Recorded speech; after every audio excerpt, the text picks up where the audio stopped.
Hello, and welcome back to Film Freaks. I'm your favorite host, and on today's show, we will have a very special guest.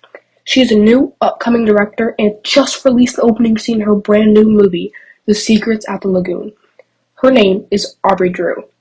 Oh, what a convenience. Here she is now. Hello. I'm so excited to be on your podcast. We are so glad to finally have you on. Alright, Aubrey. Give us a breakdown on your opening scene you just made without giving away too many spoilers, of course. Yes, I don't want to give away too much, but the breakdown is it is a movie about three teenage girls who sneak out and go to a abandoned lagoon and sadly have an encounter with a lagoon monster. Wow, that sounds very interesting. I'm so excited to watch your new movie. When does it come out exactly? Thank you for asking. It comes out March 11th. Make sure to save the date. Oh, I will for sure be saving the date. Now, let's get talking about the movie. What conventions do you use in your film? So, some conventions I really wanted to use in my film were suspense and intensity from the comic conventions and thriller movies. I wanted to use those two specifically because I wanted my viewers to really be on the edge of their seats watching and just wondering what happens next.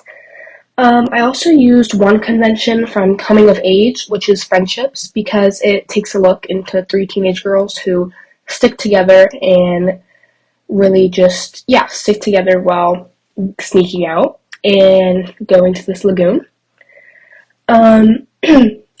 I really did mostly just focus on thriller/horror conventions in my film because that's usually what my film is about through and through. All the conventions that I have listed, I have tried to use in my film, and they have all followed the norm of each genre, confirming it to what normal conventions in these movie genres are. Wow. Those are some awesome conventions. You said that your film used conventions, am I right? Yes, you're right. And that your film does not challenge them. Yes, that is most certainly correct. That's great.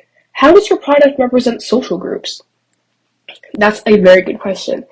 Well, in my film, I have very few stereotypes, but I did have one very important one. All three characters, since they are teenagers, they still have that bit of innocence and some would say dumbness, and they found no harm in going into the abandoned lagoon, whereas a older character might not go into the lagoon and stay away from it, finding it creepy, nasty, and just not want to go. That is a great point. Now, how did you showcase this all through your film? Well, let's start with sound in my film. I used some silent clips. I didn't want to put music over it to draw attention away from the clips.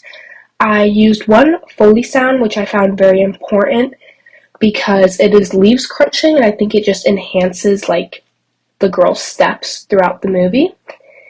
And the other scenes, I left the noise that my underwater camera made. It was a little crunchy, but I made sure to leave that because I really do think it created almost like an older movie type of sound with it.